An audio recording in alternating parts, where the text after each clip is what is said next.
بسم اللہ الرحمن الرحیم الحمد للہ رب العالمین والصلاة والسلام علی نبینا محمد وآلہ وصحبہ اجمعین اما بعد اعوذ باللہ من الشیطان الرجیم بسم اللہ الرحمن الرحیم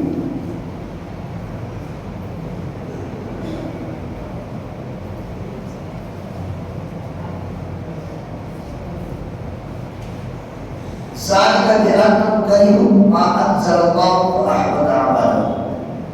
نواقض اسلام میں سے پانچویں ناقض اسلام جو یہاں سے ذکر کی جائے گی، صاحب کتاب مصنف رحمۃ اللہ علیہ یعنی محمد بن عبد الوہاب رحمہ اللہ نے اسلام کو ڈھا دینے والا پانچواں کام یہ بتاتے ہیں کہ جس نے رسول اللہ صلی اللہ علیہ وسلم کی لائی ہوئی شریعت میں سے کسی چیز سے بھی بغض و نفرت رکھا، یعنی اللہ کے نبی صلی اللہ علیہ وسلم کی لائی ہوئی شریعت میں سے کوئی ایک بات پر بھی اس نے بغض رکھا، نفرت رکھا، تو اس نے کفر کیا اگر جب وہ اس پر عمل کرے، یعنی عمل بھی کر رہا ہے، نماز بھی پڑھ رہا ہے، روزہ بھی رکھتا ہے، حج بھی کر رہا ہے، زکات بھی دے رہا ہے، سب کچھ کر رہا ہے، اس کے باوجود بھی اللہ کے نبی صلی اللہ علیہ وسلم کے کسی بات کو یا آپ صلی اللہ علیہ وسلم نے جو شریعت لائی اس سے وہ نفرت کرتا ہے، جیسے منافق لوگ میں آگے آئے اس کا ذکر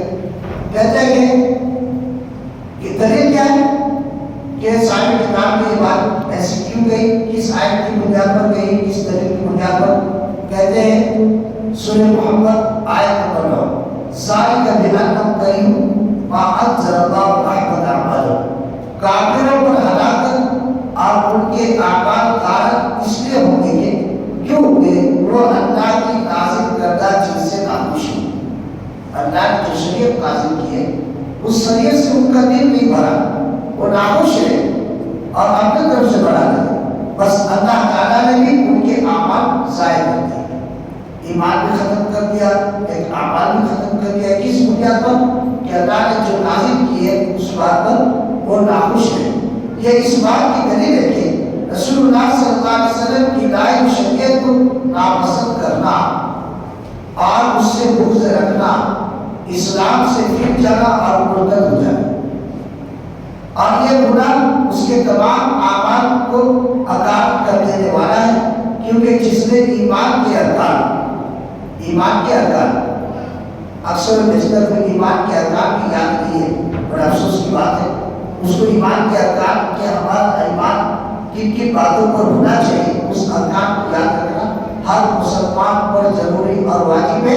جب تک اس ایمان کے ارکان اس کو یاد نہیں ہے اور اس کو یقین نہیں ہے تو پھر وہ پکا مسلمان بن ہی نہیں پائے گا اور پکا مومن بن نہیں پائے گا۔ آج یہاں سے گزرنے کے بعد ضرور ایمان کے ارکان ہمیں یاد کر لینا چاہیے اور سمجھ لینا چاہیے کہ ایمان کے ارکان کیا ہے۔ کہتے ہیں کہ ایمان کے ارکان 6 ہے۔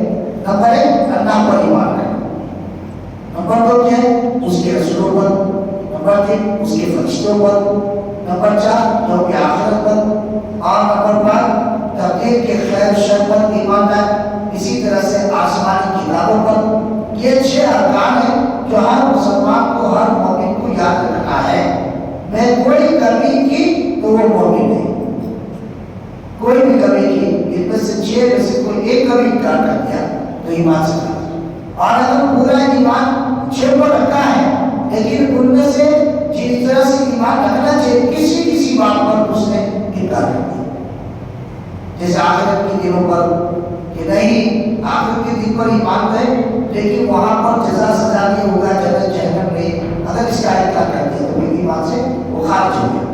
اللہ تعالیٰ کی اس فرمان کہ وہ قرآن و سنت کی بھی شامل ہے۔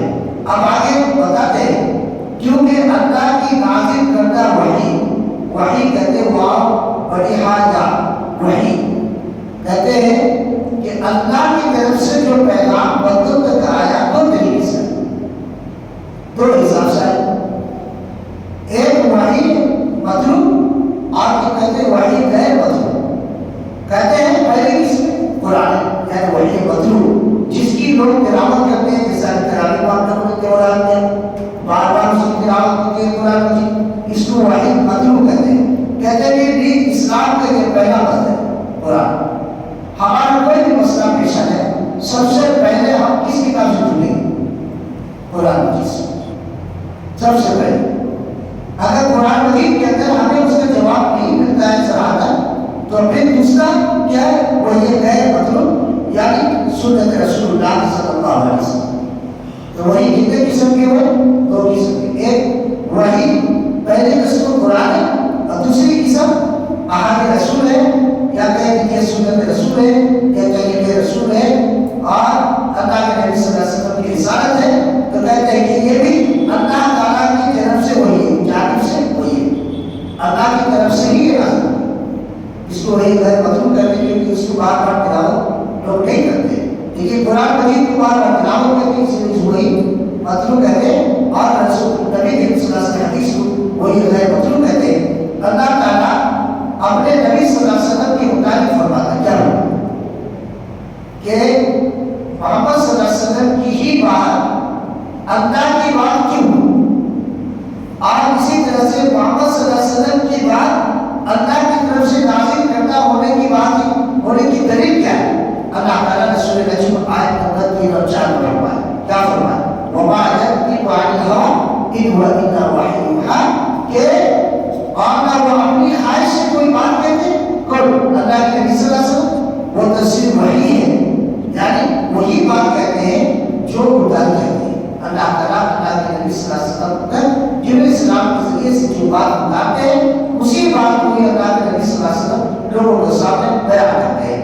دوسرے جگہ فرمایا وما آتاکم الرسول فخذوہ وما نہاکم عنہ فانتہوا، کہ محمد صلی اللہ علیہ وسلم تمہیں جو کچھ رسول دے دے تو تم سے لے لو اور جس سے روک دے اس سے روک دے. یہ اللہ کے نبی صلی اللہ علیہ وسلم سو معلوم ہوا کہ سنت رسول اللہ صلی اللہ علیہ وسلم وحی ثانی ہے اور اسلام کا دوسرا مصدر ہے. پہلا مصدر کیا ہے؟ قرآن. ہمارا کوئی مسئلہ کہاں ڈھونڈیں گے؟ قرآن. اگر قرآن میں سوال کریں گے پھر کہاں ڈھونڈیں گے؟ اللہ کے نبی صلی اللہ علیہ وسلم کی سنت میں، آپ کی سیرت میں اور آپ کے طریقے میں اور آپ کے ہدایت میں اور حدیثوں کے اندر ہم اس مسئلے کو ڈھونڈیں گے. یہ دونوں چیزیں لازم اور ملزوم چیزیں. یا قرآن کو حدیث کے بغیر آپ سمجھ نہیں پائے، حدیث کو قرآن کے بغیر آپ سمجھ نہیں پائے، اس لیے دونوں ضروری ہے. تو بس اللہ تعالیٰ سے محبت اور اس کی نازل کردہ شریعت سے محبت عبادت کی عظیم ترین قسم ہے. اللہ سے محبت رکھنا اور اللہ تعالیٰ جو شریعت نازل کی ہے اس سے محبت رکھنا یہ بھی ایک عبادت ہے، اور عبادت میں سب سے عظیم ترین عبادت ہے. پھر رسول اللہ صلی اللہ علیہ وسلم اور آپ کی سنت سے محبت بھی اعلیٰ درجے کی عبادت ہے. اللہ کے نبی صلی اللہ علیہ وسلم کی اطاعت صرف اطاعت ہی نہیں بلکہ آپ کی اطاعت اعلیٰ درجے کی عبادت ہے. آپ کوئی بھی عبادت اللہ کے نبی صلی اللہ علیہ وسلم کے طریقے سے ہٹ کے کر ہی نہیں پائے. اللہ قبول ہی نہیں کرے گا اور اللہ اس کے رسول صلی اللہ علیہ وسلم سے محبت کا تقاضا ہے. یعنی اللہ اس کے رسول سے اگر ہم کو محبت ہے تو ہمارے اوپر یہ ضروری ہے کہ جو کچھ اللہ اس کے رسول سے آیا ہو اس سے محبت ہے.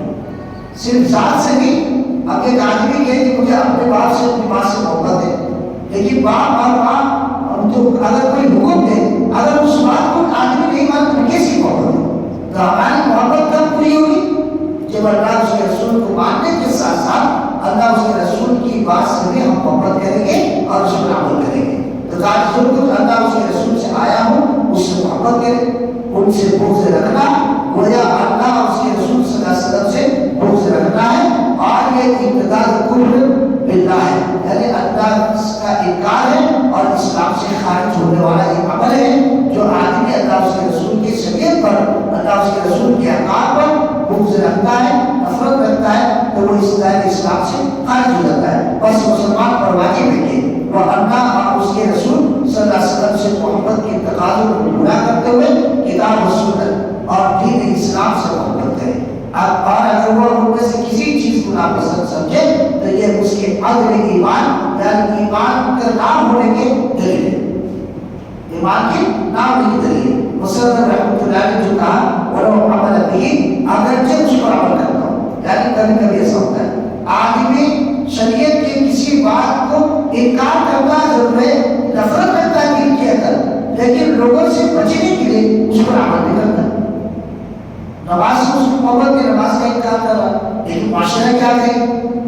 معاشرے کے ڈر سے نماز بھی پڑھ رہا. زکات سے انکار ہے، زکات سے نفرت بھی دین ہے.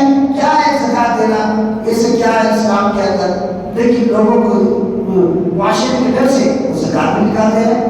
تو یہ عمل سے اگر عمل کرتا ہو وہ شریعت کے کسی حصے کو ناپسند کرنے کے بعد مومن نہیں رہ سکتا، اگرچہ وہ شریعت پر عمل کرے. کیونکہ منافقین بھی عمل کرتے تھے، منافقین بھی نماز پڑھتے تھے، منافقین بھی پہلے صدقہ کا پڑھتے تھے، مسلمانوں کے سفر میں رہتے تھے، لیکن ان کو دل میں نماز سے نفرت، اللہ کے نبی صلی اللہ علیہ وسلم سے نفرت، اللہ سے نفرت، آپ صلی اللہ علیہ وسلم کی شریعت سے نفرت ان کو اس طرح کی عمل کرتے تھے. لیکن وہ اللہ اس کے رسول صلی اللہ علیہ وسلم اور وحی منزل سے بغض رکھتے تھے اور وہی ہدایت کی پیروی کرنا نہیں چاہتے. وہ نہیں چاہتے تھے کہ اللہ کے نبی صلی اللہ علیہ وسلم پیروی کرے، لیکن دل میں آپ ڈر کے بات کرتے تھے کہ آپ مسلمان کے ہاتھ میں پڑے جائیں. اس طرح سے جیسا کہ اللہ تعالیٰ نے منافقین کی حالت بیان کرتے ہوئے فرمایا وَإِذَا قِيلَ لَهُمْ تَعَالَوْا إِلَىٰ مَا أَنزَلَ اللَّهُ وَإِلَى الرَّسُولِ رَأَيْتَ الْمُنَافِقِينَ يَصُدُّونَ عَنكَ صُدُودًا. ان سے جب کبھی کہا جائے کہ اللہ تعالیٰ کے نازل کردہ کلام کی اور رسول صلی اللہ علیہ وسلم کی طرف آؤ تو آپ دیکھ لیں گے کہ یہ منافق آپ سے منہ پھیر کر ہوئے جاتے ہیں. یعنی اللہ سے رسول کے کام کی طرف آؤ تو یہ منافق کیا کرے؟ اور سر ہدایت بند کر دی. تو یہ بغض کی علامت ہے. سوال یہ ہے کہ آخر وہ کیوں اللہ اس کے رسول صلی اللہ علیہ وسلم فیصلے سے کو پھیرتے ہیں؟ کیوں پھیرتے ہیں؟ کیوں نہیں بات؟ کیونکہ وہ اپنے دل میں کتاب و سنت سے بغض رکھتے تھے، اگرچہ ظاہری طور پر ان پر عمل کرتے تھے اور ان کا ظاہری عمل ان کو کچھ بھی فائدہ نہیں پہنچا سکتا ہے. ان کا عمل تقیہ کے طور پر ہوتا ہے، یعنی اس سے بچنے کے لیے، جسے وہ جان بچانے کے لیے بدل حربہ استعمال کرتے ہیں، صرف جان بچانے کے لیے. ورنہ حقیقت میں ان کے دلوں میں قرآن و سنت کے تئیں بغض ہے. اسی لیے اللہ تعالیٰ نے ان کو کافر کہا ہے اور لوگ جہنم کے سب سے نیچے طبقے ہوں گے یعنی منافق. باوجود وہ لوگ ظاہر طور پر کتاب و سنت پر عمل کرتے تھے، لیکن جب انہوں نے اپنے دلوں میں شریعت کے تئیں شریعت کی مطابق بغض سے انعام چھپا رکھا تو اس کے نتیجے میں بدترین کفار تھے، بدترین کفار، اور انہیں لاحق ہونے والا عذاب سب سے سخت عذاب ہے اور وہ جہنم کے سب سے نیچے طبقے میں ہے.